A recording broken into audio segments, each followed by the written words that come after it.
Say my name.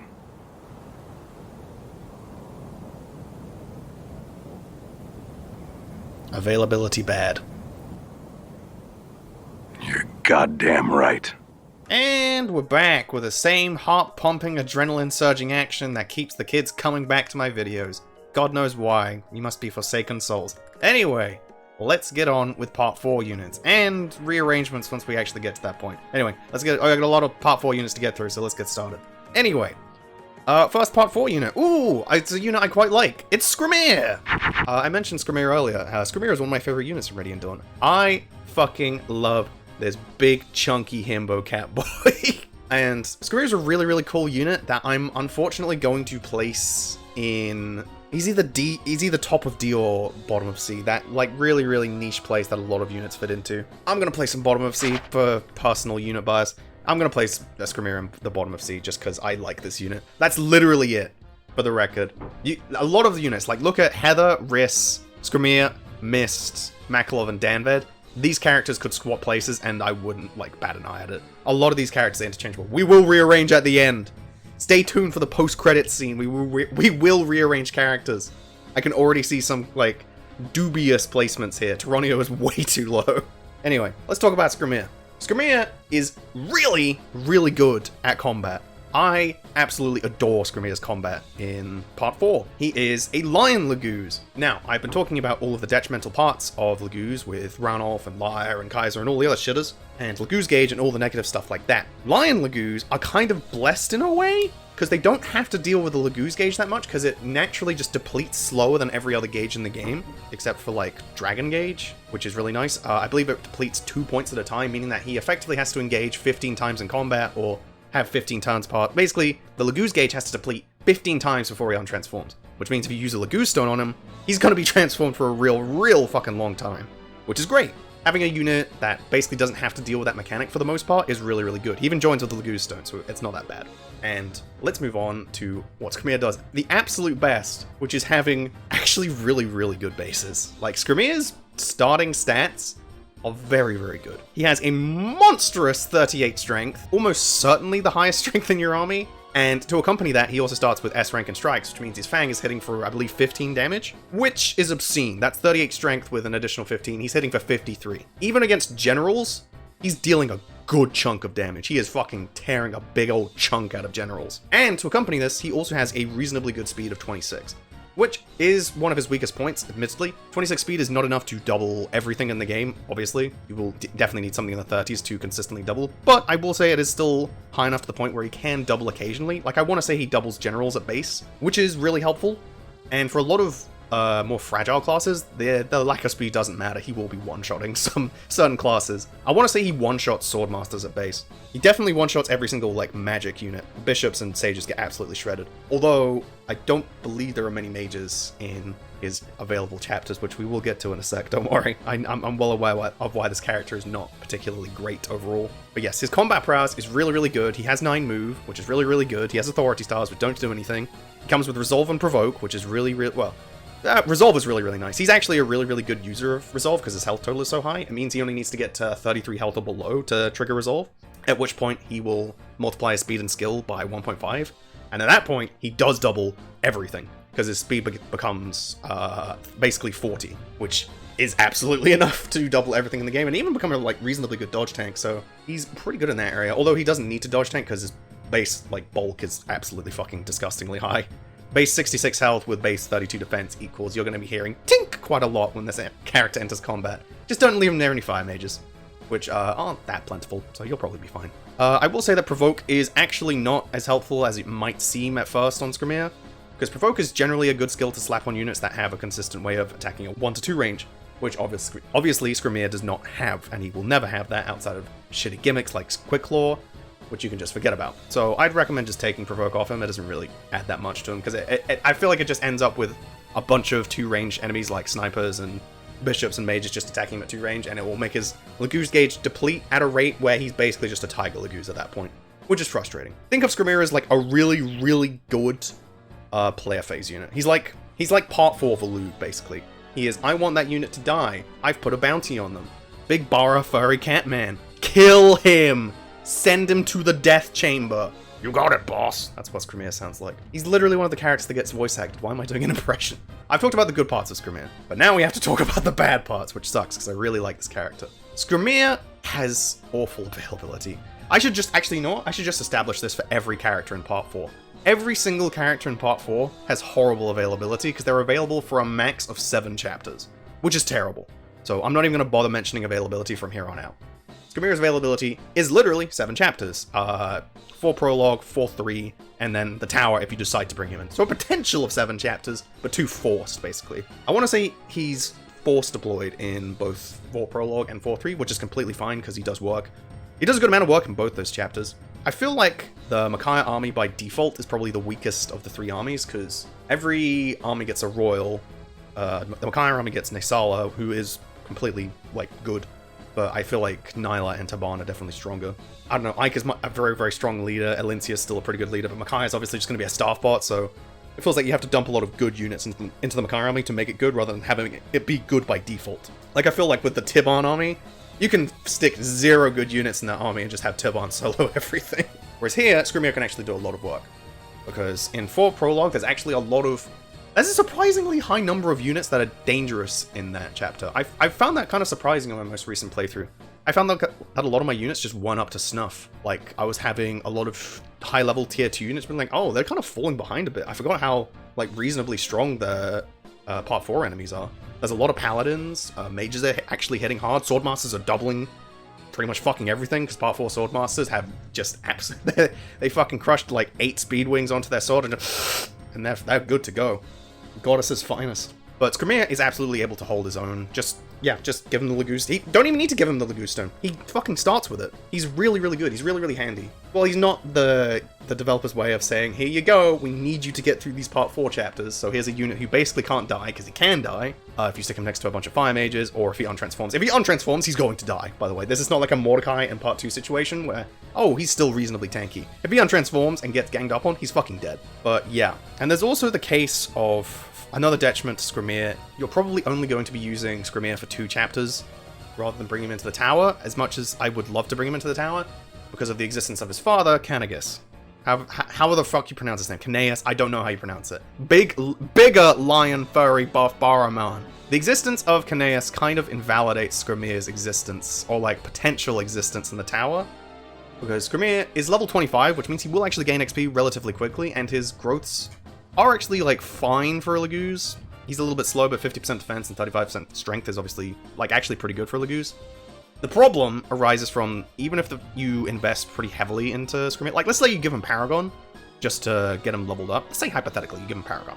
By the time you get to the tower, you will get Caineghis for free, and he is just better in every way. He's faster, he hits harder, he's bulkier, and he's just better. He joins with SS strikes, he has form shift, so he doesn't even need to worry about the Laguz gauge at all. Like, Caineghis is just what Skrimir will turn into, and that kind of invalidates even investing into him. The ultimate reality is, you'll use Caineghis for his force deploy chapters of 4 prologue and 4-3, in which he is, in both of those, he is very good. He's like a top 3 unit in that game. Or in those chapters, rather. Like, he's actually really good in the desert, because for some reason, Lion Laguz don't get slowed down by sand at all, which means he doesn't need to give a shit about the movement reduction. Like, 4-3 is flyers, mages, and Skrimir, as I like to pronounce it. Flyers, mages, and Skrimir. Oh my. And he actually does perfectly well. He just soars through the sand. The flyers will be taking out people and like escorting Soth to hidden items. Mages will be doing work by, you know, healing the flyers when they need it, because mages won't be good enough at that point.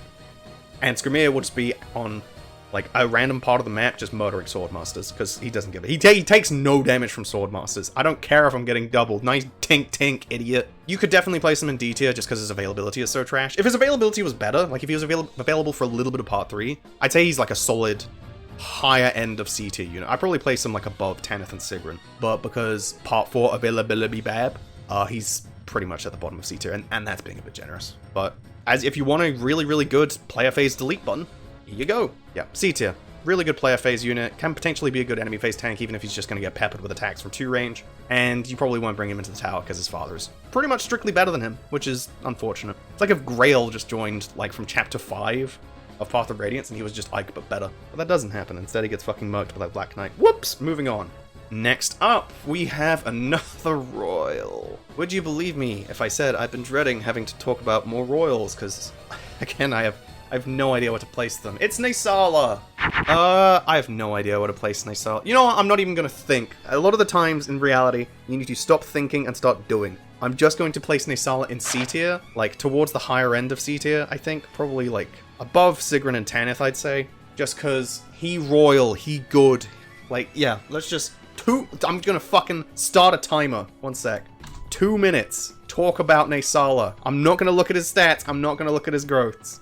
Go. Let's see. Naesala. Alright, he's a royal. He can fly. His speed is absurdly high to the point where he will double every single unit in the entire game without White Tide. He's very, very difficult to kill. The only things that are gonna kill him are crossbows. Just don't stick him near him. He's got 9 move. He's got fucking form shift. He has Maelstrom. Doesn't fucking matter. He's got shitty availability. As I said, I know I wouldn't mention that, but who cares? Yeah, he's a royal. He's a royal in part 4. He has a player phase delete button when you need to get a unit off of the map. I'm tired of seeing all this red. It's gotta go. One of these fucknuts has to go. He's probably the weakest of the roles just because his stats aren't quite as high and his availability is equal to Tibarn. But Tibarn is just better. Like, Tibarn has slightly less speed. Tibarn won't automatically double every single unit in the entire game, but his strength is so much higher. And Tibarn is basically invincible, but we'll get to him. Yeah, Naesala. He fly real good. He go real far. He soar with the clouds. He's making vroom vroom sounds despite being like a bird. Yeah, what are you talking about with this unit? He's invaluable in 4.3 and 4 Prologue because he will probably be your best combat unit. Unless you've stuck like Har in that army, which I think you probably should, because obviously you want as many flyers in the Desert Chapter as possible. Oh, everything I've said for Laguz, other than Laguz Gauge obviously, applies to Naesala. No 1-2 range outside of shitty Maelstrom procs, which I don't care about half the time. He is limited. He doesn't have to care about Laguz Gauge, which is nice, but he's just not doing that much. And like, if you can bring him into the tower, he's good. He's a good candidate, but I feel like if you're bringing units into the tower, like, let's say you're bringing all the rolls into the tower, he's probably the one that we are going, maybe I won't bring him in. Like fucking Caineghis is an auto-include, Nyla's an auto-include, Tibarn's an auto-include, Giffca's an auto-include. But like, with Naesala, her stats are just low enough to the point where like, maybe he's not good enough for the tower. Maybe there are better units. But he's still good enough to the point where he is an absolutely invaluable unit in the 2 chapters he is, I believe, force deployed in. And my timer just hit 2 minutes. Sorry, Naesala, we're done. And we will be doing that for all other royals as well. 2 minutes, that's all they get. Moving on. Naesala, C tier. Oh god, it's her. Oh, how many times have I said, oh no, it's her. She's walked through the door into my life again, and everything's just coming tumbling down. Oh dear. It's Snacky! I'm not calling her by her official name. Fuck you, Apostle. I fucking live life on my own. I live life on my own rules! Dab. I dabbed. Fucking...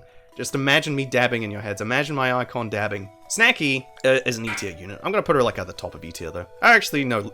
Leo's better than Snacky. What the fuck am I talking? Nealuchi's also better than Snacky. I'd say she's a bit better than turmoil. Snacky is a very, very simple unit. I'm not... Okay. Availability bad. There we go. We got it out of the way. Yeah, she's a very, very simple unit in a lot of ways, in that she is not good. Plain and simple. She's just fucking bad. Snacky has really, really bad bases for her join time. She joins as a level 1 tier 3 unit. It's a unique class, Empress. And the funny part about Empress is that it's worse than Arcsage, in the fact that it doesn't get staves, so she can't even be a staff bot. Every other Sage, at that point, like Arcsage-wise, can at least do staff shenanigans and be a healer. Snacky can't heal. This fucking sucks. Play, like, just straightforward. No, like, beating around the bush. This character can't heal. Booty butt tier. Welcome to E tier. She's not, like, complete trash, because she does actually have, like, reasonably high magic and still can do good damage.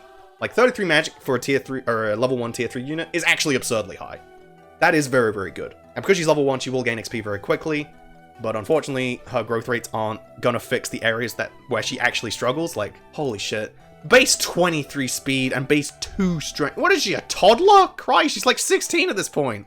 Girl, take an energy drop. Base 2 strength and base 23 speed, which means her base AS, I believe, is like 21, which doubles nothing. Literally nothing. She gets doubled by a good amount of things in part 4, but it doesn't really matter most of the time if she is getting doubled, because our base bulk is unbelievably fragile. This girl is made of porcelain. If you look at her wrong, she will just crack into 1,000 pieces.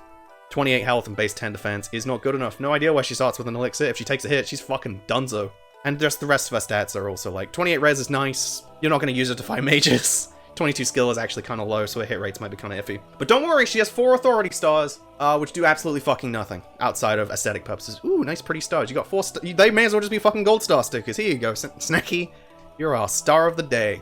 If you're unfamiliar, authority stars don't do anything if you're not the leader of the army, so to say. Like, in part 4, you have 3 teams, and they are the Micaiah team, the Ike team, and the Tibarn team, respectively. The leaders are Micaiah, Ike, and Tibarn. I don't believe Micaiah has any authority stars, but Ike has like 2, I think, and Tibarn has 3.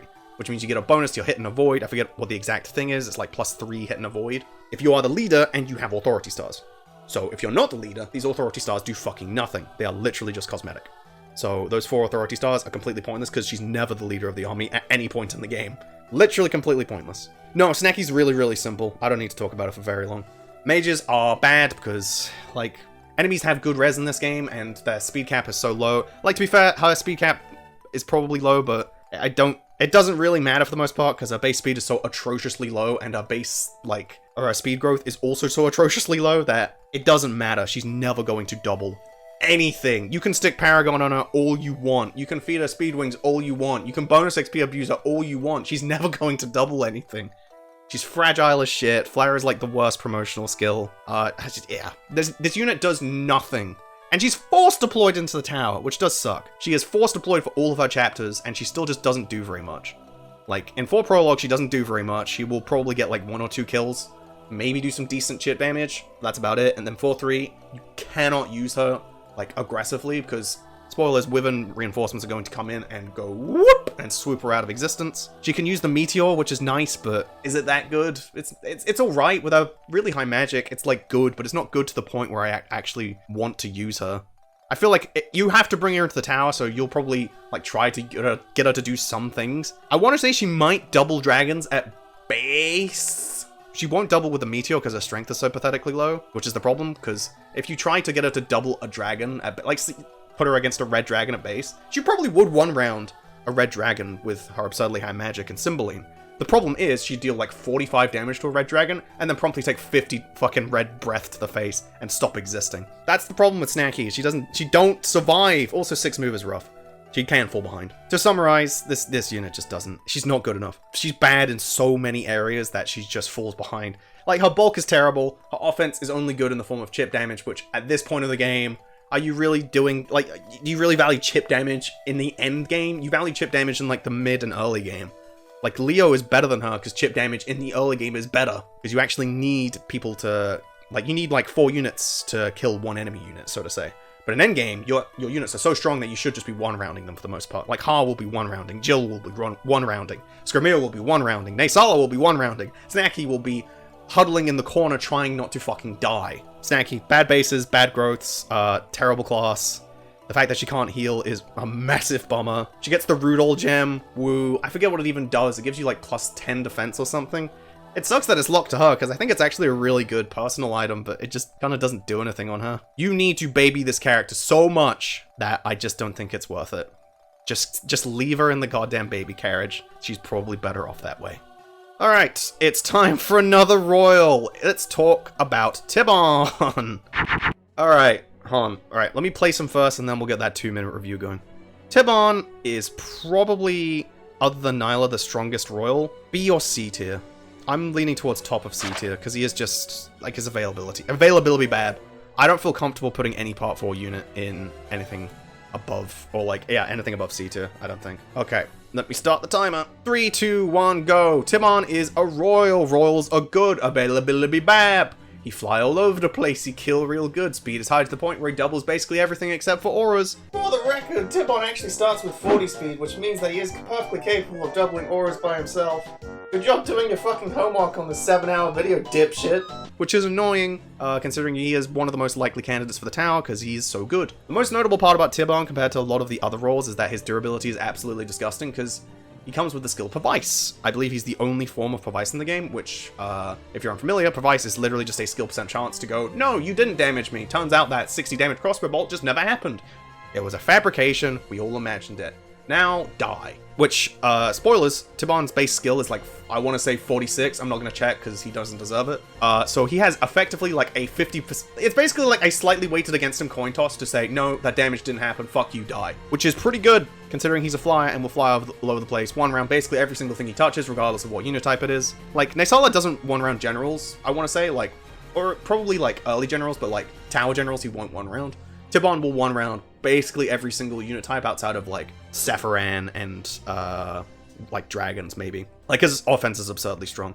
Like player phase wise, he's probably the strongest unit in the game. But he also faces the same issues with Laguz in that he has no 1-2 range, which can be annoying. He has Savior, which doesn't really help him for the most part. He has no 1-2 range. He doesn't have to deal with Laguz gauge, which is nice. He has form shift, but like ultimately he has basically no enemy phase because no enemy within their right mind is ever going to attack this absolute behemoth of a man. So I think it's kind of as simple as I'm going to place him in C tier because availability bad, no 1-2 range, and he's very good. He is a very, very good unit. He's just held back by the fact that you only get to use him for a total of 7 chapters.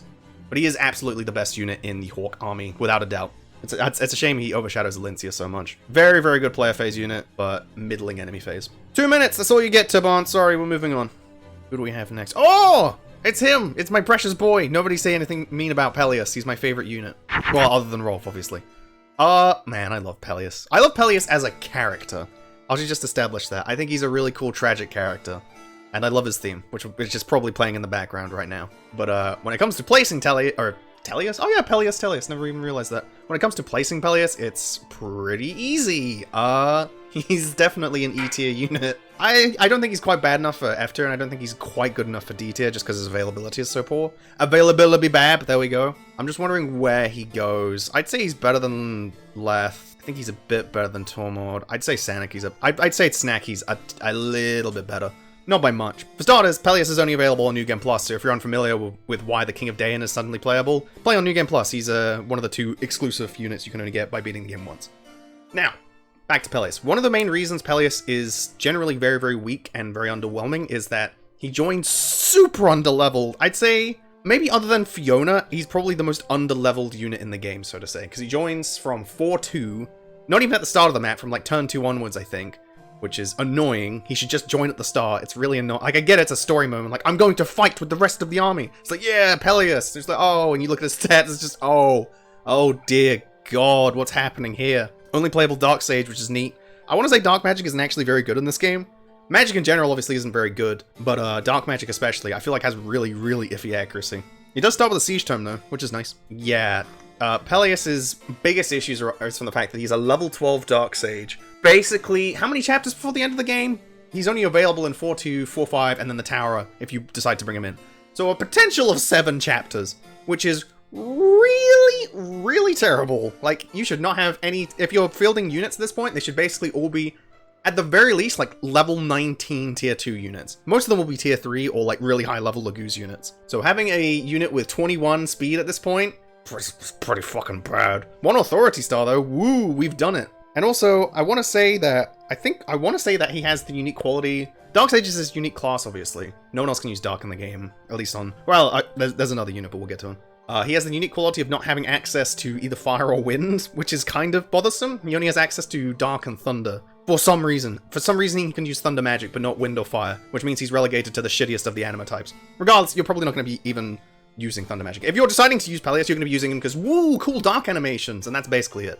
Which is completely fine. But yeah, his stats are actually pretty good for a level 12 Dark Mage. The problem is he just joined so fucking late. I'd actually love it if this unit joined in like 313 instead or something. Like halfway through 313, it's like, I've done it, Micaiah! I found the way to dispel the Ligma Pact! Micaiah goes, what? But unfortunately he just joins so late. The only way to remedy this is to basically, like, force feed him kills and force feed him. Actually, yeah, this is another annoying point. The fact that he doesn't join on turn 1, like a lot of other units who join at this point, like a Skrimir or a Naesala, or a Bastian, or like Jeffrey in 4-5. The fact that he doesn't join at the start of the chapter means you can't do what I do, because he's one of my favorite units character-wise, which is just slap Paragon on him and go, woo! We're gonna gain some levels! You can't do that, so he has to go through a chapter of no Paragon, which is annoying. Like, he will gain XP like a motherfucker. He levels super quick. The problem is you have to baby him so hard and so frequently, and it's just not worth it. you can put a lot of effort into training him, and it's like, I want to bring the Balberith user into the tower. He's the only person who can use it. Ignore Sephiran, he doesn't count. I guess he's the only way to get a Blessed Balberith onto Sephiran. That's always the most depressing part. We'll get to Sephiran. But you have to invest so heavily into a unit that isn't even any good. For one, his bases aren't very good. Two, his growths aren't amazing. They're okay. He has a decent magic growth and a decent speed growth, but everything else is kind of whatever. And three, he's still a mage in Radiant Dawn, which is not good. That is not a good situation to be in. The authorities are looking for you because you don't deserve to be in the active army. Unless you're Makai because you get a free deployment slot. Or Snacky because you get a free deployment slot. So, yeah. I think the only reason he's an E tier rather than F tier is because he is still, like, usable, I'd say. Every other unit in F tier is just flat out fucking terrible. Pelleas is just very, very weak and underwhelming, but he still can be useful. I'm clutching at straws here, but he still can be useful in like 4-2 and 4-5. Because having a Siege Tome with a reasonable magic stat behind it is never not going to be, at the very least, useful.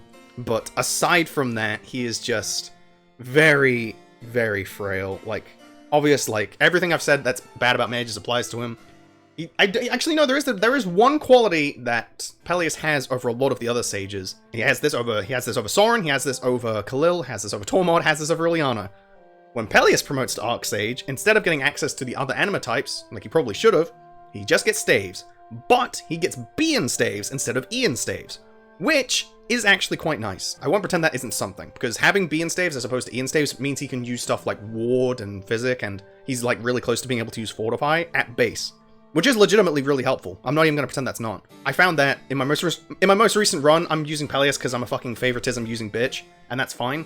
But he wasn't being used for combat at all, just because Dark Magic was super inaccurate, and he was, like, his hit rates were awful, he wasn't doubling anything, his damage was, like, okay, but it wasn't good enough to the point where I wanted to use him. Where he excelled was just being a staff bot. Because he was really good at just physicking from afar, and warding, and just being really, really helpful in that regard. He was a restore, ward, and physic bot. And that's about it. Which is unfortunate that he fulfilled, much like the other, like, significant Daean character, he just fulfills the same role of being a staff bot as soon as he promotes. So yeah, I wouldn't recommend using Pelleas. I like him a lot, but he's definitely not a good unit. He's a bottom 10 unit for sure, just because, one, he joins so late, his stats are super middling, his class is bad, his his weapon type is bad. He gets Bean staves upon promotion, which is nice. It's a nice addition. I believe he's the only character in the game who gets, or other than Makai. Oh, fuck. Even Makai outshines him due to, you know, exceedingly better, like, just way better availability. And ultimately just having a good pref weapon. Doesn't even really have a pref. I mean, technically all of the Dark Tomes are pref weapons for him because he's the only one who can use it until you get to Sephiran. But none of them are particularly good. They're also extremely expensive, so if you grind him too heavily, you're gonna run out of Dark Tome uses. But yeah, I love this character, but he's definitely not good. Very, very weak bases. He's only force deployed for 1 chapter, so he only has that for utility. Whereas someone like Snacky is force deployed for 2 chapters, and can at least do good chip damage in that way. And she's force deployed in the tower, so Snacky effectively has 7 chapters. Whereas Pelleas only has 1. Sorry, my boy. The rightful king of Daean. Well, he's not even the rightful king of Daean. He's just some guy. I like him. You should like him too, because my opinion is the one that we're talking about. Next up is, another Swordmaster. The final Swordmaster. Finally, we can actually decide who the strongest Swordmaster is. It probably is going to end up being Zahak, because this one's definitely not going anywhere above D tier. It's Stefan! Stefan is such a fucking weird unit in Radiant Dawn. I don't know why I'm pretending like he's a normal unit in Path of Radiance, given that he's effectively a hidden item masquerading as a unit. Like, he's the vague Carti with a person behind it, effectively. Stefan, I'm just gonna put in D tier. I'm just wondering where in D tier. I think I'm gonna place him, like, above Mordecai, but below Ilyana. That feels about right, which I guess means Lucira is the worst Swordmaster. Lucira and Stefan's availability are actually really, really similar, which is super, super depressing for Lucira. Stefan is, again, a lot of Part 4 units are just really, really straightforward. Number 1, availability bad. But let's get into what he actually does, interestingly. Stefan, or he's not even really that interesting. Stefan is basically a replacement unit. There's a lot of units in Part 4 that are just, like, in the game in case you've lost all of your good units. And Stefan is a replacement Swordmaster in case you lost Mia, Zahak, Edward, and Lucia. Which is entirely possible, you never know. Some people are bad at Iron Manning. I don't know who these people are, but they exist. Yeah, he's literally just here to offer you the Vague Carti. Someone who still gets slowed down in sand for some reason despite living in the desert. I really wish Stefan could just move freely through the desert. I don't even think it would be super unbalanced, but we'll get to that in a sec. He has reasonably good bases. I remember his speed being absurdly high for a sword master. Like, he's a true blade. He's not even a sword master, he's a true blade. So his speed is absurdly high. It's 36, that's incredibly high. His strength is okay at 27. It's actually a little bit lower than I'd like for a true blade at that point, but it's still pretty good. He's actually really bulky for a true blade now that I'm looking at his stats. 53 health and effectively 24 defense on opponent's arrival. 3 of that is the Vekati, but we'll count it. We'll allow him to have something nice as a treat. And 16 res is also pretty good as well. All of his, his stats are perfectly good, and I want to say his growths are perfectly good as well. Yeah, his growths are actually great. What the fuck? His growths are great. 50% strength, 60% speed, 60 skill, 50 res. These are great growths. It's a shame he probably won't be gaining very many levels because he's a level 8 True Blade, so he won't gain that much XP, and obviously he's only available for 7 fucking chapters, only one of which he's force deployed in, and in said chapter he won't do a goddamn thing, because he's an infantry unit in a desert chapter. Oh god, just let him move freely. No, wait, no, it's worse than 7 chapters, it's 6. He's not available for prologue. What the hell am I talking about? I forgot about that. So yeah, oh my god, yeah, his availability is borderline experimental. Yeah, I don't really think we need to talk about him for very long. No unique skills or anything. He has Astra, which is it's a pretty good skill. I think Astra doesn't even have weakened strikes in this game. It's effectively just a ×5 crit, and it can affect your durability a bit, but towards the end of the game, I feel like most of the double S weapons. Spoilers, Stefan also starts with double S in swords. I mean, he can use the Vekati right away. And the Vekati is an extremely good weapon. It's like a 100 hit, 22 might sword with like 20, 30 crit. It's very good. It's probably one of the best double S weapons. His affinity is fine. I feel like Heaven probably gets better the longer the game goes on. Because hit rates, especially towards the end of the game, can be pretty iffy just because stuff like auras are really, really quick. Sephiran's really quick.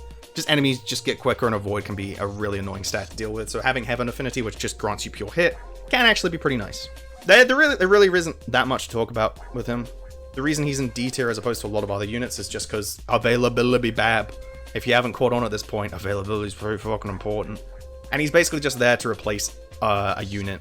He's there to go into the tower if you need a strong unit to go into the tower. Like, I feel like, I want to say Insys literally gives you enough units in Part 4 to make it so you have enough good units to go into the tower, in case you don't have literally any to bring in.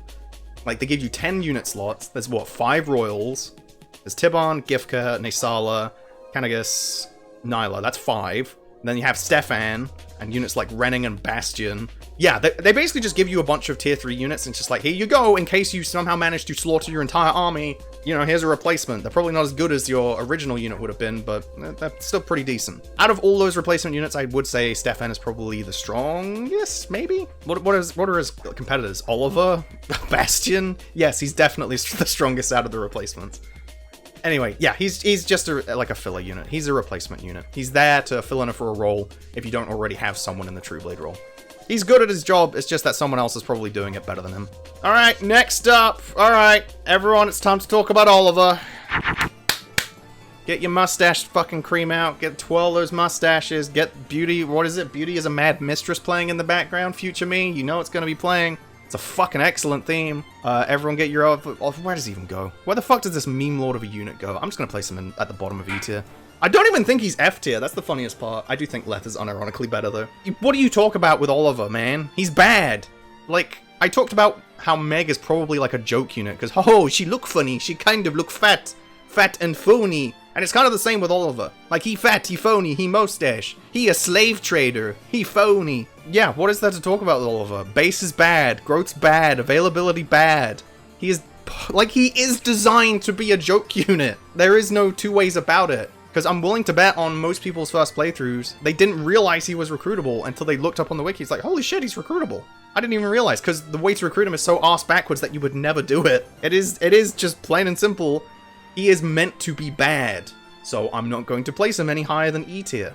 He's a Saint. Saint is a really, really not great class. He has Light as his main weapon. It's not that great. He joins with a Nosferatu and a Silence. He is the only way to get a Silence Staff, outside of like stealing it from him with Heather, which is neat. The Silence Staff is basically useless at this point in the game because there's virtually no enemies to silence outside of like maybe Lacane and Hetzel.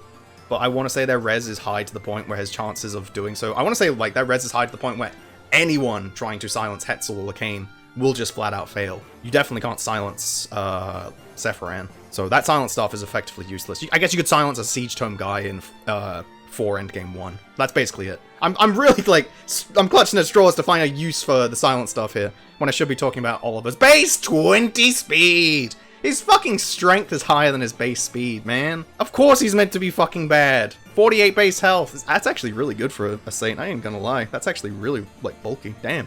He's kind of thick, though. I haven't even bothered looking at his growth. I'm not even gonna check. Who cares? It's Oliver. Does he even start... Let me check. Does he have SS and Light at the very least? Can he use Rex Aura at base? No, he can't. He doesn't even start with double S and Light, so he can't even... Like, he's not even good as a replacement unit. Like, Stefan starts with double S and Sword, so he can use the Vekati and the Alondite at base. That's good.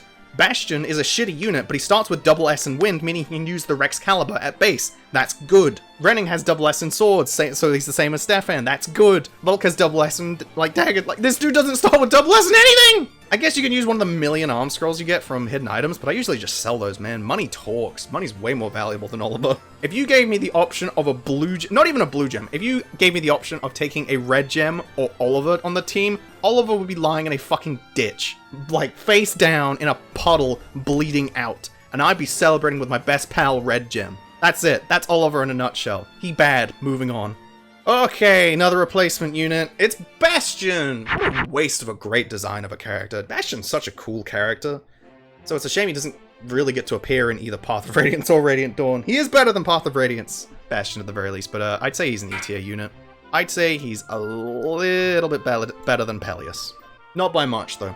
Bastian, he's a replacement unit. A lot of the same sentiments I said about, whatchamacallit, Stefan will apply to Bastian. He is very much here to just replace, say your Soren died, he is there to replace the Wind Mage, effectively. Because he is a Wind Sage, he is promoted into Arcsage, he has double S and Wind, which is unironically very nice. I feel like it's a little bit underrated to have double S and Wind, because it means he can just be somewhat useful in 4-5. But anyway, let me talk about Bastian properly. Bastian is not good, obviously. He's not a good unit. His bases are very unimpressive for a level 10 Arcsage, outside of his magic, and admittedly pretty high HP and defense now that I'm looking at it. But again, unimportant. Like Oliver, his base speed is atrociously low at 24. He will double nothing. He will get doubled by a good amount of things. And while, yes, base 35 magic is actually really good for a level 10 Arcsage, magic isn't everything. Despite what Reinhardt says, magic isn't everything. I'd rather have more speed. Even, like, enough speed to just to the point where he doesn't get doubled. Like, it's cumbersome. Because magic's isn't, like, he's not going to be one-shotting everything. It's not a case of, like,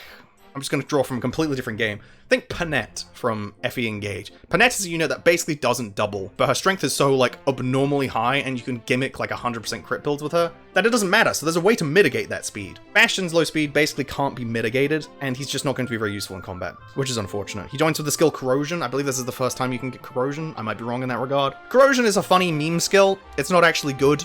I believe it's like a skill % chance to just deplete weapon uses from someone, which can leave them without a weapon. So you can use this on a general, and that Silver Lance they were holding will just be reduced to ashes, which will render them completely useless, but at the same time, you know what will render them even more useless? Just fucking killing them. So don't even, like, it's pointless. It's a meme skill like Disarm. Yeah, what is that to talk about with Bastian? He's a bad replacement unit. His availability is bad. His most, like, most charming feature, other than his great facial hair and his cool character and lore of being a cool political diplomat, is the fact that he will save you 3,000 gold when recruiting Volke, because otherwise you have to spend 3,000 gold with Elincia to recruit Volke, which you never know. You might be 3k gold short. You never know. He does have B and staves. So I talked about this. Okay, I'm getting derailed for 1 sec. I gotta fucking print screen this. I'm derailing it a little bit. Hold on. I may have just noticed something with I'm looking at the wiki right now. Just spoilers, I'm ruining the movie magic for everyone at home. But I just noticed this funny little image on Bastian's wiki page, which probably will be unique to either him or Volke. And I feel like I just have to bring this up. Please, fucking Tiffany, please bring this image up onto the screen right now. Bastian is ass! And there you have it. That's Bastian! He's a bad replacement unit. B and Staves, who fucking cares? Moving on. There are better staff bots. Okay! Ooh, an actual, like, pretty good replacement unit. It's Volke! Volke! I was, like, throughout all of Radiant Dawn, I was actually wondering if Volke was even going to show up, so it was really cool that he showed up at the end. Anyway, Volke is actually probably one of the best replacement units. He's not even really a replacement unit, he's just... I'd almost classify him as a royal in a weird way, because he's unlike the other replacement units in that Volke is actually pretty good. I'm going to place him, like, at the top of D tier. I think I'm going to place him at the top of D tier. He'd almost be just consider him like next to Skrimir. Volke is actually really, really good in terms of stats. Volke's bases are actually monstrously high. Again, fucking bab. Say the line, YouTuber. Anyway, yeah, Volke. His bases are absolutely monstrous. He starts with 35 base speed, which is enough to double virtually everything outside of auras.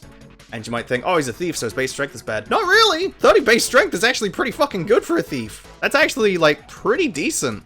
Especially considering he joins with the Peshkarts, which is actually one of the few good knives in the game. I want to say the Peshkarts has like 10, maybe 11 might, which is pretty good considering it's a 1-2 range. Like, it's a knife, it's not a dagger, which means he can be good, and it has like 20 crit on it.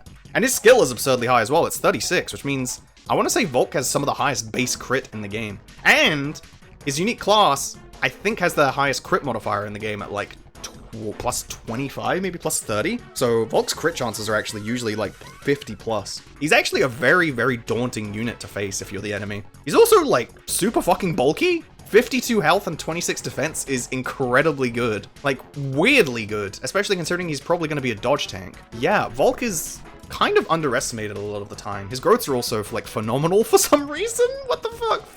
It's like low 50s in every area. It's outside of resistance, luck, and magic, which are the shit stats, so who wants them? Yeah, no, Volke's like actually a pretty strong unit in a lot of regards. He's like almost similar to a Royal in a way. I wouldn't even consider him like Stefan or Bastian or Oliver in that he's not really a replacement unit because he's unique in that he's just the best combat thief in the game. He just happens to join at the end of the game.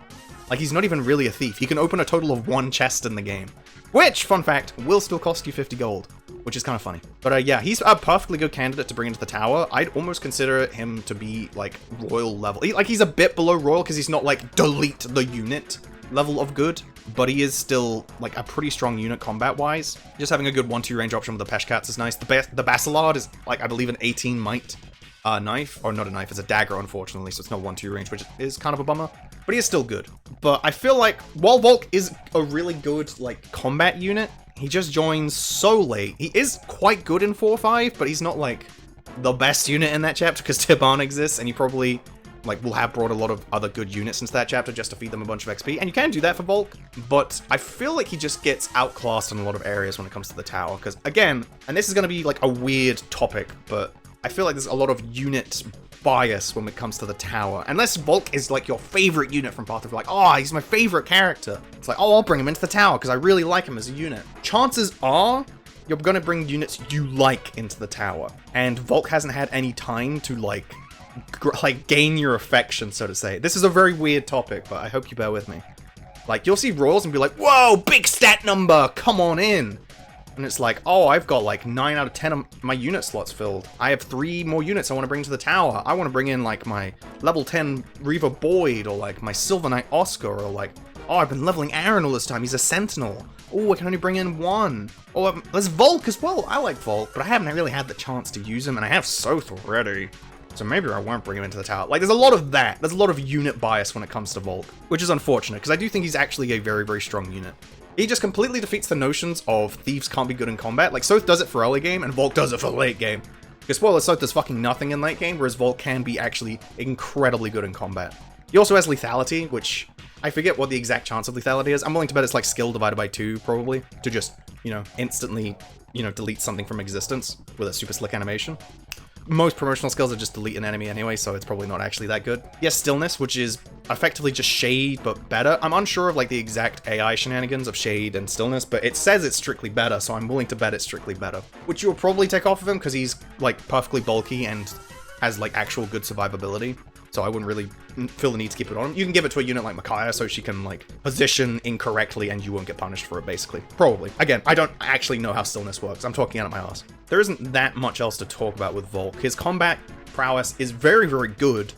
The problem is there is a lot of other units that will just do the same thing, but better at this point. Like, you have Royals who are just slaughtering everything. You'll get the double bow in 4 endgame 1, which will make a sniper or a marksman like Shinon, or like a super trained Rolf, like, into just a fucking slaughter machine. Like, there's just a lot of other units who will just be doing what he does better. And he doesn't have much utility, so to say. Whereas Micaiah, like, someone like Micaiah is healing and will occasionally do damage with, like, I don't know, either a blessed, like, Purge, or a Thani, or maybe Rexora if you train the shit out of her, or, like, arm scrolled her up to SS and Light. Or, like, your other characters, like Tibarn can rescue because he's got Canto, and other units of Canto, and, like, Alencia could be doing things. Like, Volke has basically no utility. He is a very, very good combat unit, and that's kind of it. Out of all the replacements, I'd say he's the best, but he's not, like, absurd. Like, he's still not royal level. I'd say he just comes short. Just because, maybe if the Bastillard was 1-2 range, I'd say he'd be like C tier, just because his combat prowess was that impressive. But I think he just falls short. Still a very good unit though, and I'd recommend like trying him out. I feel like a lot of people really underrate like how good he is at combat. And with that, we're finally done with all the non-tower units, which means we can move on to the units that only appear for 5 chapters, and get exactly 0 free deployment slots, and no free trial. And we'll probably be speeding through all of these units, because let's be real, do I really need to spend more than like 1 minute on Gareth, or Enna, or Nasir, or fucking Sephiran when we get to him? Let's just go through these as quickly as possible. In fact, let me go ahead and get our old pal Timer up again. Okay! Who do we have up first? Why? It's only the King of Lions himself. It's the King of Lions, whose name I'm not going to butcher with a shitty pronunciation. I think it's Caineghis, but I'm not entirely sure. It's Caineghis! Caineghis. Oh yeah, hold on. Let me just start the timer. Caineghis, 2 minutes. Go! Caineghis is a Laguz roll. Laguz rolls are really good. Availability bad. Blah, blah, blah, blah, blah, blah. Everything I said about Tibarn and Naesala and Nyla applies to Caineghis. His combat is absolutely obscene. Not even going to bother looking at his stats. I'm pretty sure his base strength is like 44. He starts with double S and strikes, which means his like Great Fang, I think, has 21 might, which means with his whopping 34 speed, which is legitimately whopping, not sarcastic whopping this time, he's hitting for around 65 times 2 against like an average probably like 25 defense. So he's probably doing 40 times 2 to like every single enemy, one-shotting them into the next dimension. Caineghis probably has the best like single target combat in the entire game. He just melts through everything. I want to say he's the only unit in the entire game that can actually one-round auras by himself. But he will need, or actually not technically by himself, because he will need White Tide to help him through that, but like his combat's absurd. I'm going to place Caineghis in like C tier. Above the Black Knight, I'd say. Above Aaron, for sure. He's in C tier because his combat is absolutely exceptional. He is probably the strongest combat unit in the game, but he's only available for 5 chapters. And yes, form shift, all that nonsense, that's really nice. He's better than Skrimir, only in the sense that if Skrimir had more availability, I'd say Skrimir is actually a better unit, but I think the two get surprisingly close in their overall quality, purely just because Skrimir has 2 more chapters. But yeah, the only bad parts about Caineghis, other than a bad availability, is that he is locked to 1 range, of course. And that's never going to change. I'm not even going to bother mentioning Quick Claw, let's just move on. He comes with Fortune, woo! I want to say he has like 25 base life. It doesn't even matter if he gets crit. I think his starting bulk is like 100 effective HP or something. Caineghis may as well just be fucking invincible. He's never going to die. I don't think I've ever even seen his death quote. So, yes, Caineghis is basically invincible. He's just there as a crutch for players who don't have good units to bring into the tower. That's it! Not much to talk about. C tier.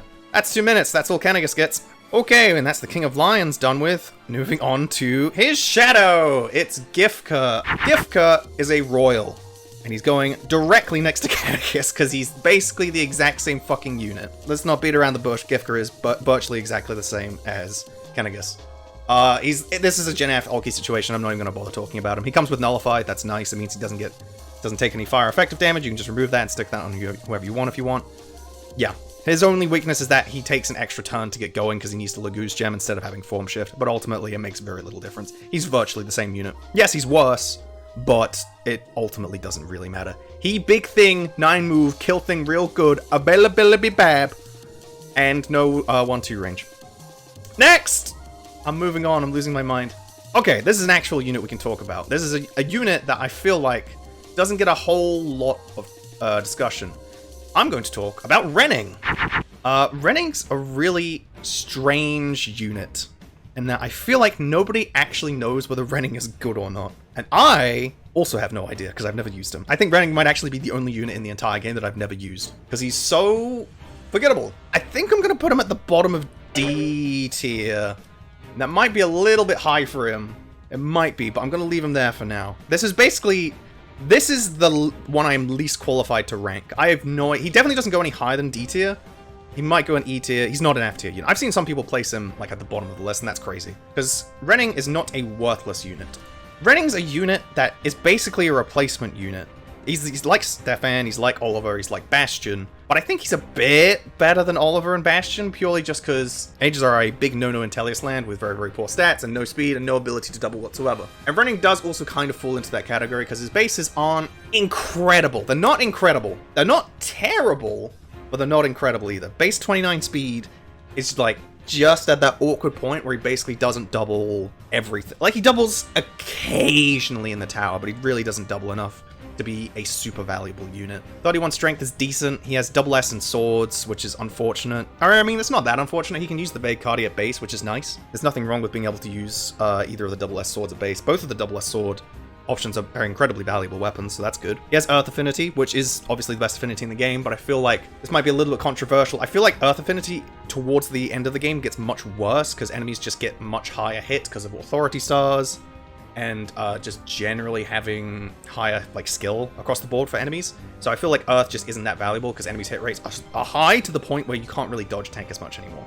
And since he joined so late, it's basically impossible for him to get anything higher than like a B support, I want to say. Maybe he can get A support if he's really lucky, but I wouldn't count on it. In fact, I'd actually say something like the Heaven Affinity might be better just because towards the end of the game, certain enemies get really fucking dodgy with their avoid levels. Like, I want to say auras have like 120 to 130 avoid occasionally. They're actually really difficult to hit a lot of the time.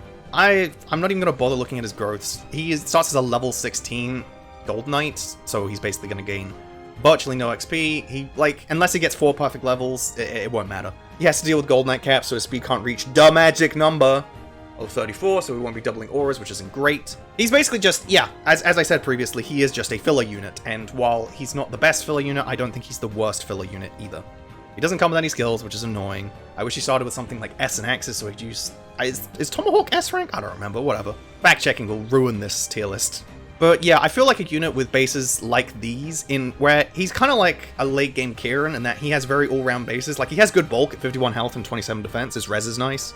He hits relatively hard. He's got enough speed to not get doubled by anything that isn't Sword Masters, which is nice. I'd say he's pretty difficult to kill, which could be... It's valuable. It's not, like, valuable to the nth degree. I feel like the problem with Renning, for a lot of people, is that they see a unit who's being... He's basically a royal. He is a royal. Like, in story terms, he is a royal. He couldn't be more royal. He's the former, Duke of Crimea or some crap. It's not some crap. I love Pelleas' story. I just haven't read it in, 10 years. But in terms of stats, compared to, Caineghis and Giffca and Nyla and Tibarn and Naesala, he is very much inferior. Because normally, the fact that Laguz would have such good stats in comparison to a Bjork unit is offset by the fact that Laguz have to deal with the Laguz gauge and otherwise just being useless half the time. Whereas Bjork have lower stats, but they can do something all the time. That's how you balance it. It's not particularly balanced for the most part, I will admit, but it's how you attempt to balance it at the very least. But when you introduce Form Shift into the equation, Renning just seems very, very middling, because it's like, what am I supposed to do to compete with that, gargantuan stat pool? And the answer is nothing, because 9 times out of 10 you're not bringing Renning into the tower. Unless every other unit in your army is weaker than Renning, you're probably not bringing him in. It's very, very unlikely. He's probably really, really good in 0% growths, I will say that. In 0% growths, these bases probably actually really, pass the curve. He's actually probably really good there. I guess, even then, is he that good? Because you're just going to be using royals to sweep through the tower. Yeah, Renning, based on just what I am looking at from stat pools and weapon ranks and all that, he is good in the sense that none of these things are particularly bad. It's just that he has a lot of things that are good, but nothing that's great or exceptional or really warranting a tower slot. And for a lot of other units, that doesn't matter because you have the rest of the game to be useful. Skrimir might not have a good tower slot, but he still has 2 chapters to be very useful in. Renning doesn't. Renning has 0 chapters outside of the tower, so if you don't bring him into the tower, he's not going to do anything for the entire game. I will say this, I learned this recently. Renning is actually coded to be able to use the Amity, Alincia's personal weapon, but the Brainiacs at Intelligence Systems forgot to remove the lock from it, because Alincia has a forced equip on it. Basically, it can't be removed from Alincia's inventory at all, much like the Ragnar with Ike and the Alundite for the Black Knight before he dies. So Renning just can't access the Amity outside of hacking, which means that he may as well not be able to use it. Which sucks, because if he was able to use Amity, I actually think he'd be pretty good. Because the Amity is legitimately really good personal weapon. With 31 strength behind it, it's 15 might, and it's a brave weapon. He'd be times 4ing some people. He'd actually be pretty damn useful. And it means you would actually free up sword slots for other sword units. If he was actually able to use Amity without hacking, I'd probably place him in C tier as a decent royal unit. because he would probably be one-rounding. But unfortunately, this is not the reality. He is just a very middling unit with decent stats, but ultimately, maybe he is D tier. I'm going to place him in D tier just because, yes, availability bad, but honestly, as far as units go, there are definitely worse units. I'd say every unit in E tier is worse than Renning. Maybe. We'll see. We're moving people at the end anyway. We'll get to them. It's fine. Anyway, Renning, D tier. Okay, who's next on the docket? Why, it's Prince Kurthnaga! He's not a royal, so he doesn't get 2 minutes. He is unfortunately going in E tier, though, because Kurthnaga is not a good boy. I'm going to place him there. That seems about right, in between turmoil and Leth. Kurthnaga is a really, really strange and unfortunate unit indeed. I'm not even going to bother looking at his bases, because I know that they are bad. That's kind of it. There is no need to look at them. I'm not going to spout specific numbers, because I know his bases are not good. And that's the problem with Kurthnaga. 1, availability bad, please clap. 2, he's a dragon with a very low level upon introduction and A rank in strikes from the tower onwards for some reason. Like, I get he's the prince and he hasn't been in combat, so it doesn't make sense from a lore perspective. But from a gameplay perspective, oh my good god, Mr. Princeling, these stats are fucking awful. Like, he starts with what, like 24 speed or something? He doubles nothing at base and will get doubled by a good chunk of units. Now, his bulk is actually pretty impressive, which is nice. Like, he is more oriented towards defense and res, in addition to the fact that he has Black Tide, or whatever the official name of the Black Dragon skill is, which gives you adjacent units +5 defense and res. It's effectively like spur res or spur defense from modern Fire Emblems, which is good. I'm not going to say that doesn't have value, but that skill is also the weakest of the 3 for sure. Out of Blood Tide, White Tide, and Black Tide, it's the weakest for sure. You'd much rather have offensive stats than defensive stats.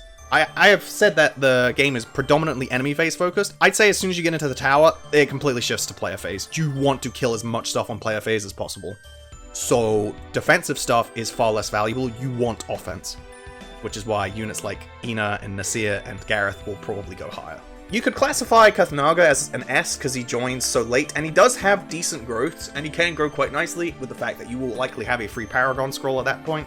Because basically all of your units have leveled up sufficiently at that point. It's like, they don't really need XP anymore. I can just slap it on Kurthnaga, feed him some XP, and that's nice. But ultimately, he's just an investment unit that you don't need to invest in because there's 5 chapters left, and he's only useful in one of those. That's the thing with Kurthnaga. He's only actually useful in 1 chapter for Endgame 3. Because he is invincible in that chapter. For those unaware, 4 Endgame 3 is comprised entirely of dragons, and none of them will attack Kurthnaga or Ina, but we'll get to her in a sec.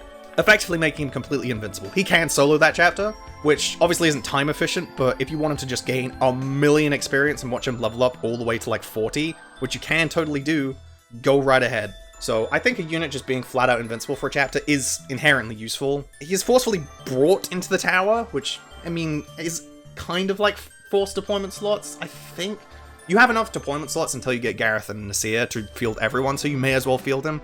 But he isn't going to be doing very much, because his bases are just so atrocious. You will need to strike rank grind him, you will need to stat grind him, you will need to give him Paragon, you will need to baby him, you will need to make sure that he has a Lagoose gem, because he doesn't get Form Shift until the end of 4-3, which sucks, but once he does have it, at least it doesn't cost resources anymore. Dragon Gauge depletes slowly, but it's still annoying. Kurthnaga is very simply put bad. He's not good. He has 1-2 range innate, which is good. I will say that, having 1-2 range innate is pretty good.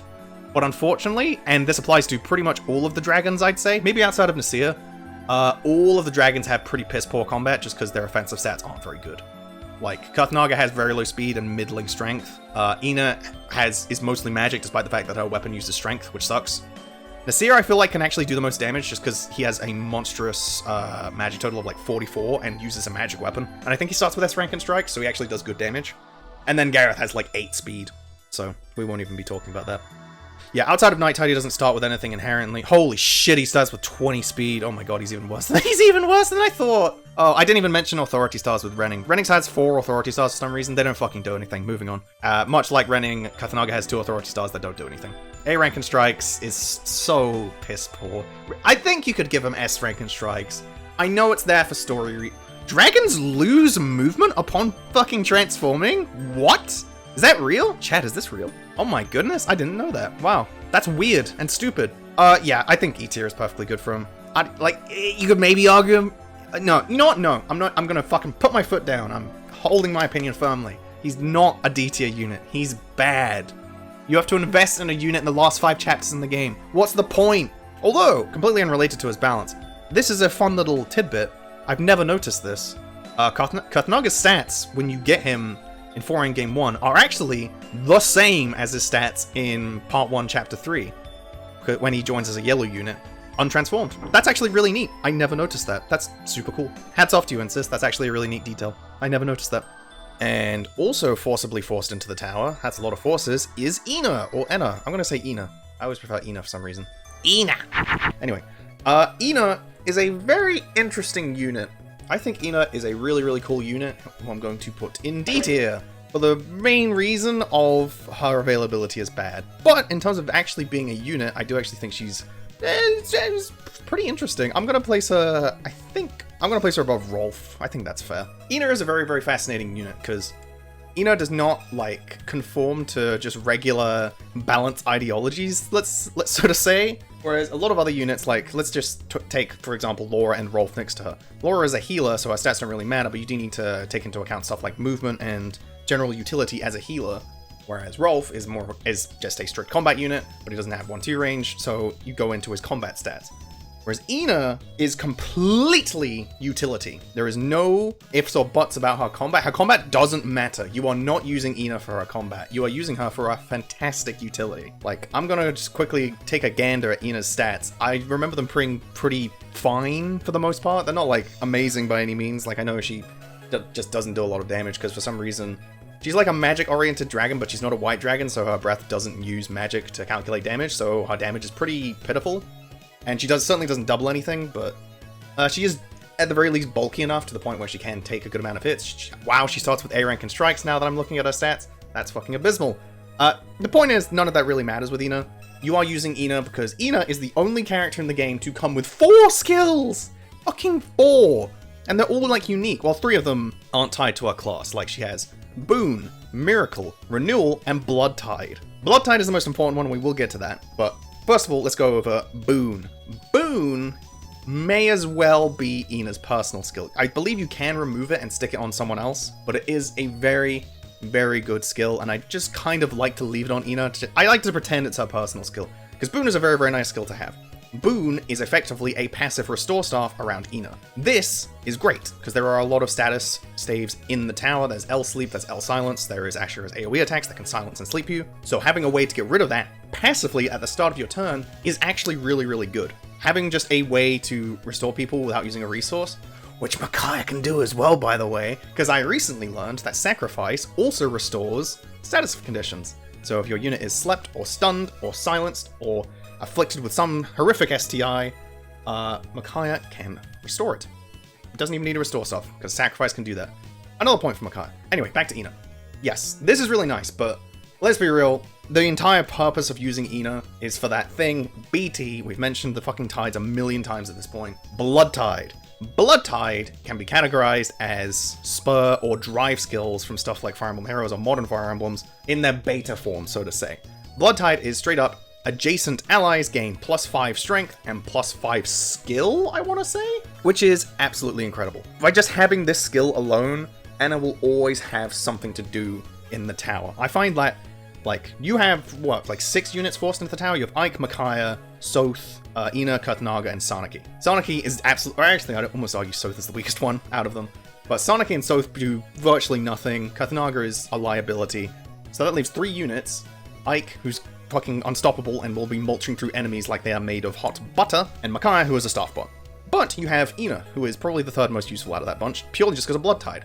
Adding additional stats to your combat is always going to be helpful, especially something as significant as +5 strength. Because remember, if the unit's doubling, that's +10 strength, or if they are adept, that's +15 strength. Like, with the ability to either quadruple or just flat increase the number of attacks you're doing, like with a Brave Axe, so to say, Blood Tide can grow out of control really, really quickly. And the extra skill is also really, really handy, because, as mentioned previously, auras can get really fucking dodgy in the tower, so the extra hit rates actually are really helpful. She is very good at what she does. Unfortunately, she is a little, like, she can fall behind. She only has 6 movement, and she will need to use resources like Laguz Stones, because she never gets the ability to have Form Shift. But you have Laguz Gems, you can probably pass that around. It's not that big of an issue. But yeah, I think that's what we really need to talk about with Ina. A lot of these units are really, like the dragons especially, are very, very simple units in a lot of ways. They are, I have this skill which grant X amount of stat to my adjacent pals. This makes me useful. Thumbs up. I'm doing a big thumbs up. It makes me more useful than a lot of these other clods below me, like Vika, or Tormod, or Pelleas. I'm useful by nature of existing. Like, it's not even a case of I need to get into combat, or I need to have heal utility. Like, just by nature of existing, Ina is useful. And that's very, very good. Out of all of the dragons in the game, she is a dragon in the game. There you go. That's the review of Ina. I'd say she's probably I'd say she's the strongest dragon in the game. Like, her growths don't matter, her stats don't matter, because Blood Tide is legitimately just that good. It's so unbelievably helpful to have that she's good, and she isn't even like, I need to bring her into the tower, or she's wasting a deployment slot, I need to fucking fill out this form to get my deployment slot. No, she's fucking free. Just bring her in. Anyway, yeah, D tier. Next up is another dragon. It's Nasir, or Nasir. Nasir is... Okay. This is where placements are going to get a little bit weird and nebulous, because the next 3 units, the final 3 units, all have fuck all for availability. Not even a case of availability bad. Like, these 3 units basically don't have any availability. They literally have 2 chapters, and 1 chapter respectively. So they have very little to do. But I'm actually going to go ahead and place units like Nasir in D tier. Again, like Ina, the only reason he's really this low in D tier is because of his availability. If Nasir's availability was better, even by a little bit, like if you got him at the start of the tower, I might even place him in C tier. Because Nasir is the best dragon for a multitude of, well, not even a multitude of different reasons. So basically 2 different reasons. 1, Nasir is the only dragon you get that actually has good combat right from the get-go. Nasir is the only dragon that actually does damage. He's a white dragon because he's a white dragon, which means that his breath uses magic to calculate, and his magic is fucking gargantuan. It is colossal. It is 48.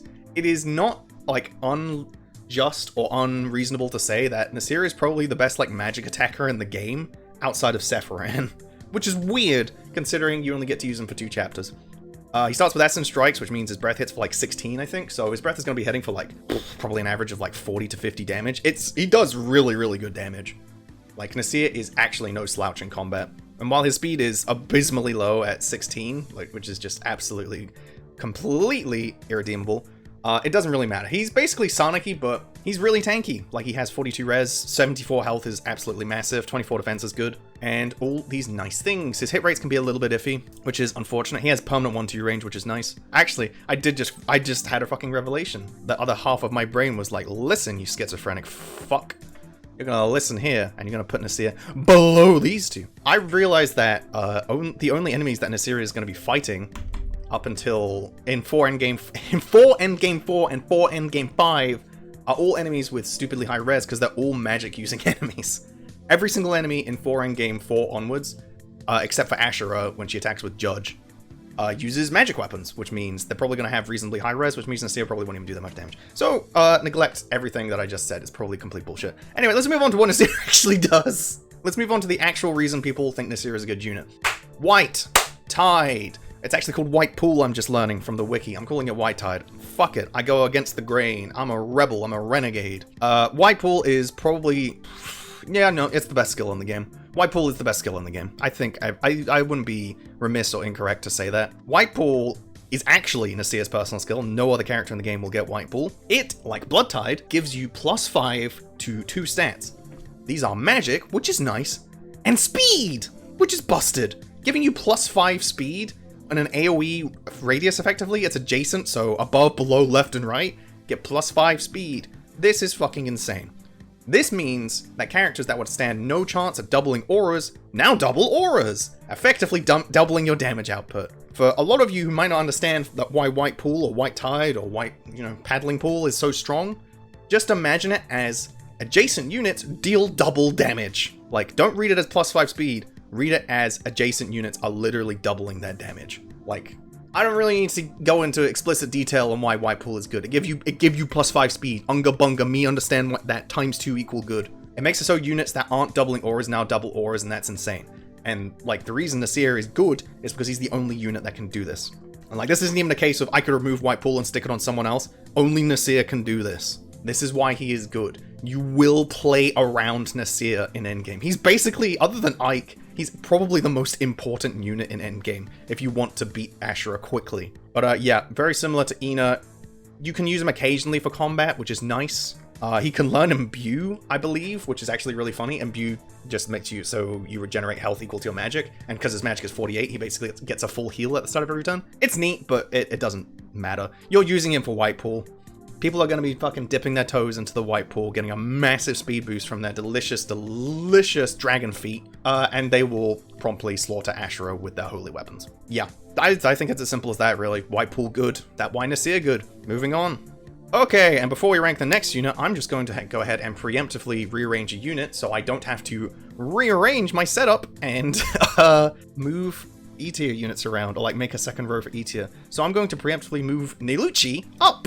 I'm putting him in D tier. Wow, wowee. I'm going to put him below Nasir, though. I guess I'll just give my reasoning real quick. No, Nealuchi is actually a little bit better than I was expecting. When I was recording footage for the part 2 video, I very much fudged the numbers on Nealuchi's damage in 2 Prologue. I thought he was doing like 3 times 2 or like 4 times 2. He's doing like 10 times 2 in 2 Prologue. He's actually very, very valuable for damage. And I've since seen, I believe everyone has seen fucking the LTC video of 1DD151.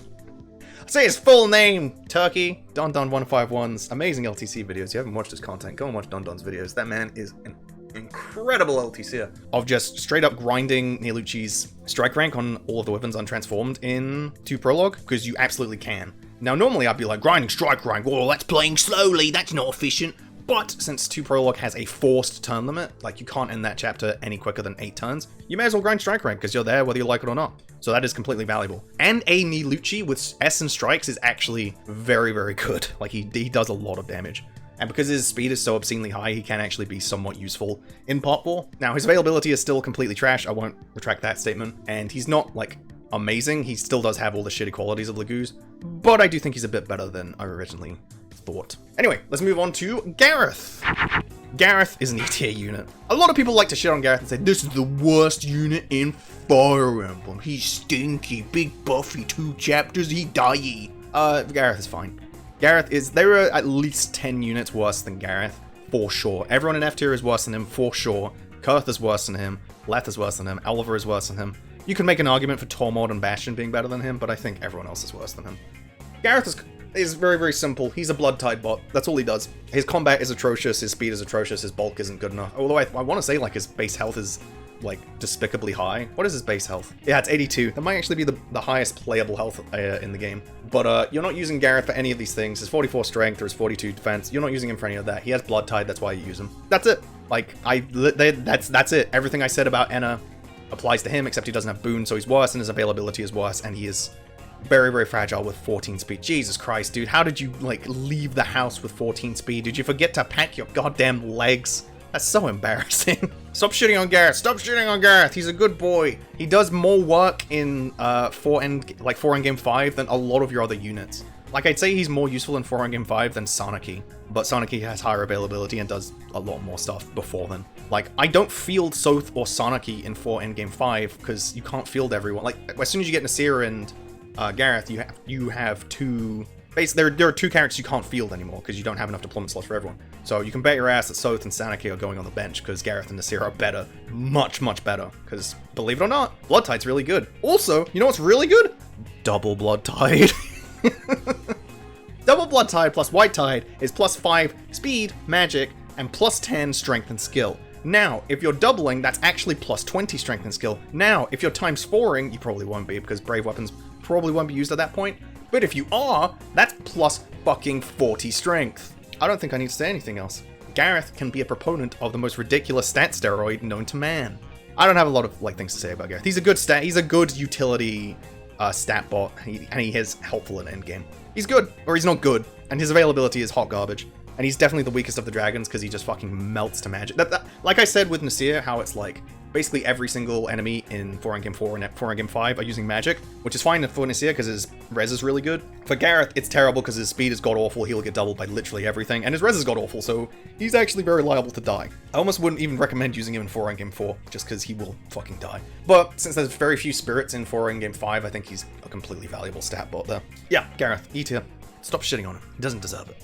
And the final unit! We've done it. We've done it, ladies and gents. We've made it to the end of the list. The final unit is Sephiran, or Loran. if you're using his actual name. I have no fucking clue where to put this unit. And thank you for watching Okay, let's actually rank him. Sephiran is not a unit. He's a Goto. He's an Athos. He's a... Brain, come on. Work with me here. Give me something. Give me something to work with. What's another Athos? I was about to say he's a Shadow Dragon Goto, because we've remade Shadow Dragon like 8 times. He's a character you get at the end of the game who literally just exists. He's a bonus character. He's not even like a Goto, because he's a bonus character. You have to go through a million different really arbitrary and convoluted steps to get him. Like, you have to have Ike fight the Black Knight in 3-7. You have to field the Black Knight in one end game. There's like a couple other things you need to do as well. And what you get is a unit with obscene stats. He literally has 40 speed and 40 magic. He's the only mage in the entire game who doesn't have to give 2 flying fucks about speed. He will double everything by himself without White Tide, which is super valuable. He's he is absurd. He has SS in Light, Dark, and Staves. He joins with the Ashura Staff, which is actually really helpful in 4 and Game 5, so no complaints there. He can use the Balberith better than Pelleas can. He can use the Rex Aura better than Micaiah can. I think as long as you bring one of those into the tower and bless it, you are good to go. Where do you place him? You know what? I genuinely don't know. Let's just break it down with the tiers. He's not S tier, obviously. He's not A tier. He's not B tier. He's not C tier. It's just a question. He's not F tier. It's just a question of whether he goes in E tier or D tier. If he goes in E tier, I'm moving another unit from E tier up. For the sole reason of I don't want to have to fucking rearrange the visual of the tier list again. I'm not even gonna be fucking mischievous and obscure the real reason. That's the reason. There is no legitimate reason. I'm just fucking lazy. You know what? I'm just gonna place him in E tier. Because he's literally available for 1 chapter. I think I'm just gonna place him in E tier. Which means someone from E tier needs to move up to D tier. So one of you fucknuts gets a promotion. It's a question of Snacky or Leo, I'd say. I'm leaning towards Leo. I think this is a goodie boy. And he actually has some value in the early chapters because he gets a lot of free deployment slots. Congratulations, Leo. I'm not going to give any real reasoning. The reason you've moved up to D tier is because I'm too lazy to change the, infographic. Congratulations! You have achieved slightly more impressive mediocrity. Which means Sephiran can go nice and snug in E tier. Above Snacky. Yes, his combat is fantastic. Obviously, he is invaluable. He literally can't die in 4 and Game 5 because Ashura will not attack him, the spirits won't attack him, and I believe he has Mantle as well, which means he doesn't take any Aurora damage. So yes, he is virtually invincible. He's effectively a win con. If you have no other way to kill Ashura, here you go. Radiant Dawn likes to do that a lot, where it's oh, you can't get through this chapter. Don't worry, we gave you a borderline invincible unit with the Black Knight, or a borderline invincible unit with the Nyla, or a literally invincible unit with Sephiran. He will double everything, he will do good damage, he has the Ashura Staff, his availability is virtually non-existent, it's literally a single chapter. Is he the best unit in that chapter? Probably. Arguably. Honestly, I'd say units like Caineghis and maybe even Ike are better. Actually, maybe not Ike. Ike's accuracy is actually really poor in late game because the Ragnar only has 80 hit. But that's a different story. Anyway, I don't need to talk about Sephiran for very long. He good stats, he also unavailable for 1 chapter, so E tier. If his availability was better, he would go higher. You know the game at this point, we've gone through 73 fucking units! So I don't need to explain anymore. And with that, that's all of the units. Finally, my goddamn brain can rest. Oh, wait a minute, we need to do rearrangements. Because I decided that was a good idea. Okie dokie. Now that we've officially placed everyone, we can actually just get to rearranging some of these chuckleheads. Because right away, I can just... Okay, for reference, I should just establish this. I've been away for a while. I have not recorded in quite a bit. So just taking a quick glance over what past me has desecrated this fucking list of PNGs with their placements is quite the sight, so to say. Let's just go over tiers and if that's all correct, I'm fine. S tier's fine. Heart, Ike, and Racing are exactly where they need. You could maybe argue Racing down a bit, but I think he's fine in S tier. I think I kind of just like Racing in S tier just purely because he is a step above the other two. He isn't so good that he's S tier, but I kind of like having him there just to signify that yes, he is the strongest of the Herons. Because his availability is the best, and it's very easy just to abuse transformed shenanigans. Good move. Yeah, no, I don't need to talk about Racing. Alright, A tier. The Herons are fine, Valuga's fine. Nolan's maybe a bit high, to be honest. We'll get back to him. What? Zahak is way too high. Zahak is definitely not. Zahak is not the 7th best unit in the game. There's no way that can be correct. I feel top 6 with Radiant Dawn is pretty much unarguable. It's Ike, Hart, Jill, Titania, Soth, and Racing. In basically any order, Hart and Jill are going to be towards the top, and such, and Soth are probably towards the bottom of that top 6, but that's pretty unarguable. I would not place Zahak as the next best unit. I'm going to move him down. He might go down to B tier. I'm seeing Zahak above Mir, and I don't agree with that. I'm going to move him. I think I'm just going to switch their places, actually. I think I'm going to have Zahak at the top of B tier and Mir at the bottom of A. There we go. Mir has successfully claimed her place as the best Myrmidon in the game. But the two are very close, to be fair. I'd say Zahak is the king of early game, and Mir is the king of, like, mid-late game. Because Zahak does fall off. I've seen a lot of comments saying, just like, Zahak can't survive Part 3 just because his durability is so unimpressive. And I don't know if like completely unimpressive is correct, but he certainly does fall off harder than I originally proclaimed. I've quote gained a lot of knowledge from having to record all of the Radiant Dawn footage, which by the way is fucking huge. Why is this game like I recorded 30 minutes of footage for Radiant Dawn? It's like, oh yeah, this is 5 gig worth of footage. Fucking hell, I'm not made of gigabytes here. Anyway, yeah. By getting all this footage, I learned a little bit more about these units that I am less experienced with, and Zahak was definitely one of them. I'm just like, man, his Part 3 durability really do be unimpressive, though. He kind of lagging behind. Yeah, Zahak is fine at the top of BT. He's still very good, I think. I think he's still one of the best Part 1 units. And he's still good in Part 3, he just requires investment from Part 3 onwards. And the problem with investment in Part 3 onwards for a unit like Zahak is that he's stuck in the Dawn Brigade unless you want to switch him over to the Grail Mercs. And if you switch him over to the Grail Mercs, then he's like kind of competing with Mia, and he doesn't really do very much. Whereas if you stick him with the Dawn Brigade, you're going to be fighting for XP because you have so little bonus XP to go around. There's a lot of regular XP to go around, because Lagoos obviously give you a ton, but there isn't that many chapters to gain them. And his enemy phase is bad because his durability is so poor. Like, he just kind of struggles regardless of which side he picks, which does drag him down. I do think Zahak's a little bit weaker than I originally planned. He's still good though. Still a good unit. What else? Shinon is fine there. Oscar's fine. The Bird Boys are fine. They are actually very, very good. I'm just gonna... remember that this is all, like, the order of these characters barely matters for the most part, but this is just to appease my, my rotting brain. Nephany in B tier? Really? I don't know about that one, Chief. We'll come back to that. I don't know about that one for now. Makai is perfectly fine there at the bottom of B tier. Tibarn, yep. Boyd, yep. Oh, yeah, okay, I will move this character up. Tanith is definitely going from C to B tier. I experimented a little bit more with Tanith when I was recording footage. Or not even recording footage, because there isn't any 311 footage. But when I was just playing through the game again, I was like, fuck it, I'll mess around with Tanith, why not? Because something I underestimated with Tanith is that you gain a boatload of bonus experience when the Crimean Knights rejoin, or not even rejoin, when the Crimean Knights join with the Grail Mercenaries, you get a ton of bonus XP. And Tanith is actually a really, really good user of bonus XP, because while she doesn't have any stats capped, her growths are oriented towards strength and speed and skill anyway, so she will actually level reasonably nicely, even if you just stack a bunch of bonus XP levels on her. And you can very much just make her level 1 Seraph, or is it Seraph Knight? Yeah, Seraph Knight, with very little effort and not that much bonus XP gain, or like bonus XP investment. And I will say, much like Sigrun, how it's really easy to promote her, it's less of an investment for Sigrun, but you get a worse unit, whereas you can use a little bit more investment for Tanith. Like, let's say Sigrun requires, like, I don't even know, like,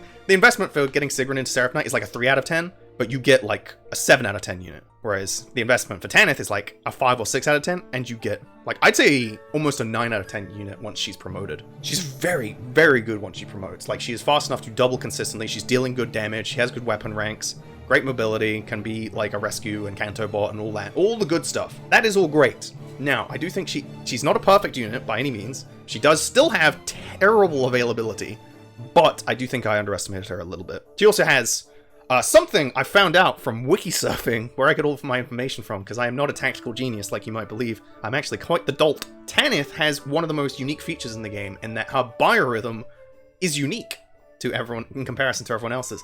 Tanith will, I think, almost always start at best biorhythm, which is really, really good. I don't completely understand how biorhythm works. I'm not going to pretend like I do, but just allow this dummy to tell his tale for a little bit longer. But yeah, starting at best biorhythm, even for a little bit, is really, really good, because it gives you increased dodge chance, it gives you increased hit chances, and skill chances if you want to give her, like, adept or something. So that's really, really good. And I believe she's the only character in the game that gets this for 8 turns! 8 fucking turns of best biorhythm. That's massive. That's like half a map, or all of a map sometimes. So that's really, really good. Having that unique to her gives her a niche. It's not really a niche, but it's a very useful feat that a lot of other units don't have. So Tanith is a lot better than I thought. She still has kind of the same weaknesses, but you can also just give her Nullify. I would actually say, I said before, it's like, oh, Nullify is really good on her, you should stick it on her.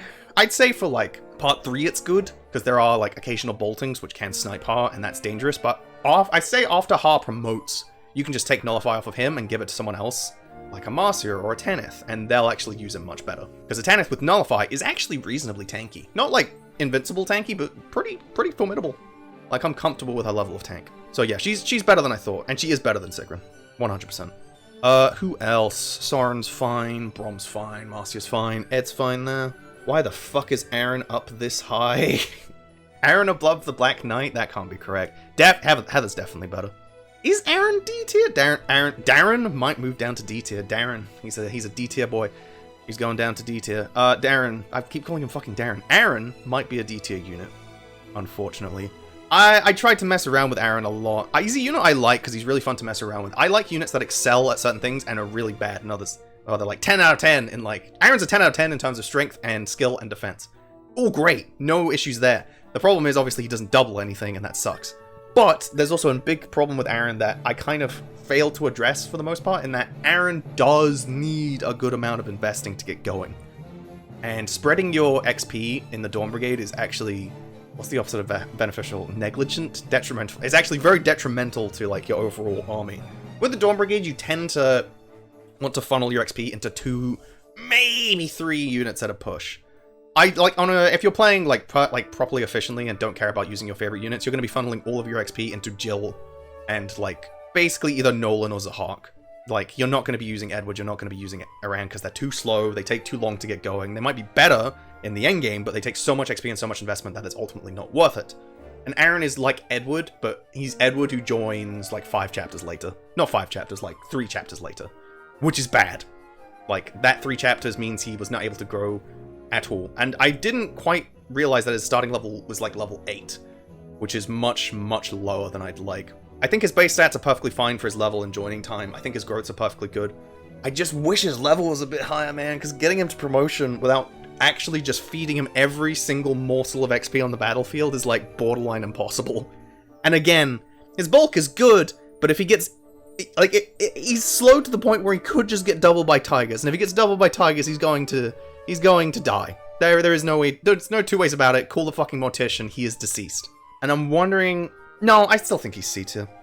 He's not a perfect unit by any means, but I'm going to keep him in C tier. Anyway, let's get back to Nephany. Nephany in B tier, I'm not completely comfortable with that. I think I'm going to move Nephany down to C tier. I'm sorry, all the Nephany fans, but your waifu is still good, but as a unit, she's kind of so-so.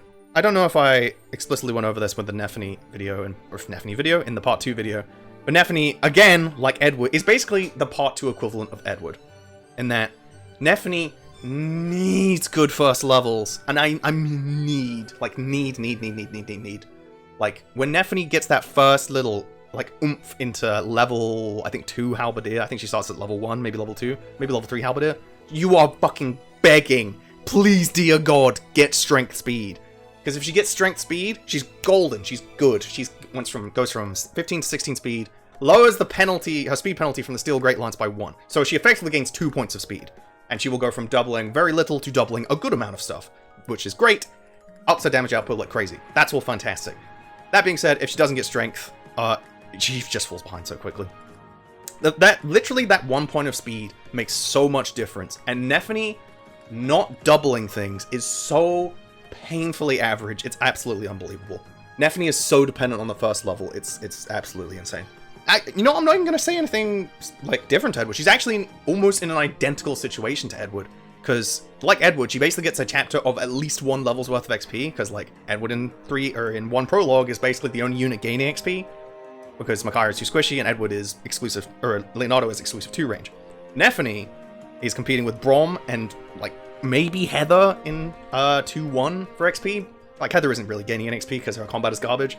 And Brom will probably gain a level as well, because you want to be using all your units. So she will gain 1 level, and that first level, it's ride or die. If she doesn't get strength and speed, I will even say, like, I know it's greedy, it's like, you have to get strength and speed, otherwise you're worthless. Like, it is actually a case of this. And it's a 35% and I think a 65%. So it's a fucking coin flip, effectively. It's a 100 and 200% chance.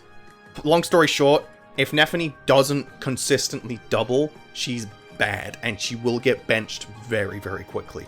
If she does double, she's great, because she is reasonably tanky. I wish her HP was higher. That was the thing I noticed a lot when recording part 2. It's like, holy fuck, Nephany gets killed really easily because her HP is so low.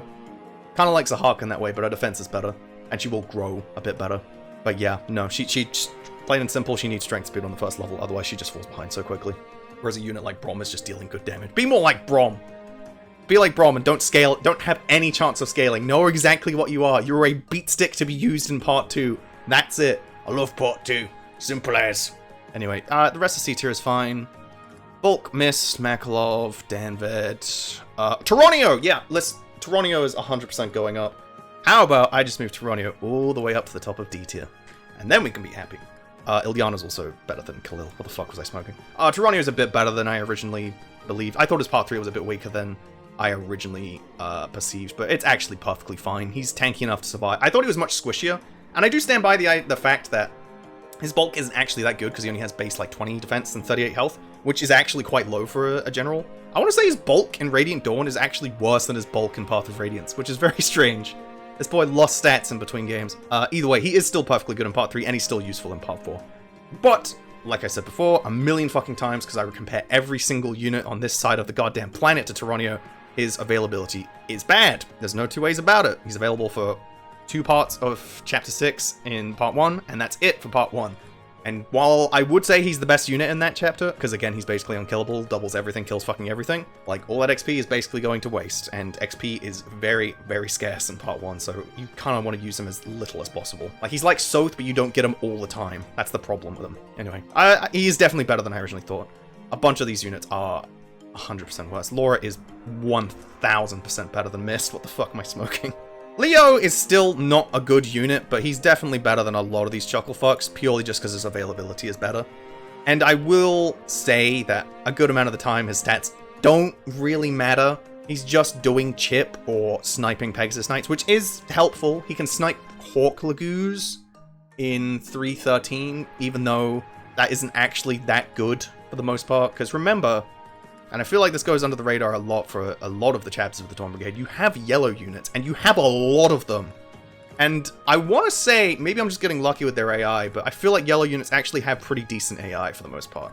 And they're also reasonably strong. Like, you have like, goobers like the Armor Knights who just go in to sacrifice themselves to the Great Tiger Gods in 3.13, but you also have, like, the Snipers and like, the fucking yellow unit Archers have obscene stats in 3.13. There's a reason 3.13 Archers are mean. They have, like, capped strength and almost capped speed. It's absurd.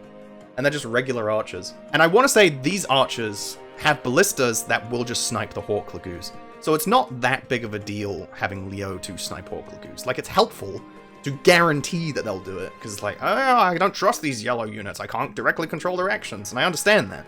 100%. I get that. I really wonder if people, like, use the yellow unit commands and are like, why aren't they doing what I asked? I asked them to target things. Like, that doesn't work. Just let them do, just fucking let them cook. The yellow units are, like, the best part of the Dawn Brigade. They do so much work. The AI is absolutely carrying me. Anyway, back to Leo. He is a bit better than I originally thought. I shat on his growths a lot, and while they are completely and utterly miserable, it's not that bad. And his bases aren't that bad, for the most part. They're bad, but they're not, like, horrifically bad. Anyway, yeah, Leo, he does some work in Part 1, and he actually can do some work with Chip in Part 3, which, like, even minuscule Chip, you can give him Beast Foe. That's the problem with Beast Foe, is that you can't really give it to anyone, and they will ultimately make good use of it, because making any weapon an effective weapon is an incredibly useful trait to have. Anyway, yeah, he's fine where he is. D tier. I think that's it. I think I'm fine with the rest of this tier. Am I? Alright, okay, one last thing. One more thing.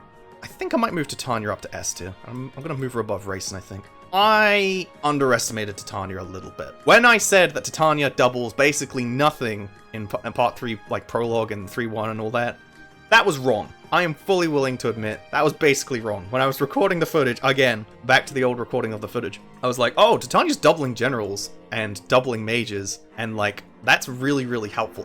Doubling generals especially is fucking incredible, because obviously generals are super bulky, and Titania hits like a goddamn freight train, so having someone to double them, consistently deal like 18 times 2 against a general, almost one-shot them, or one-round them, is really, really helpful.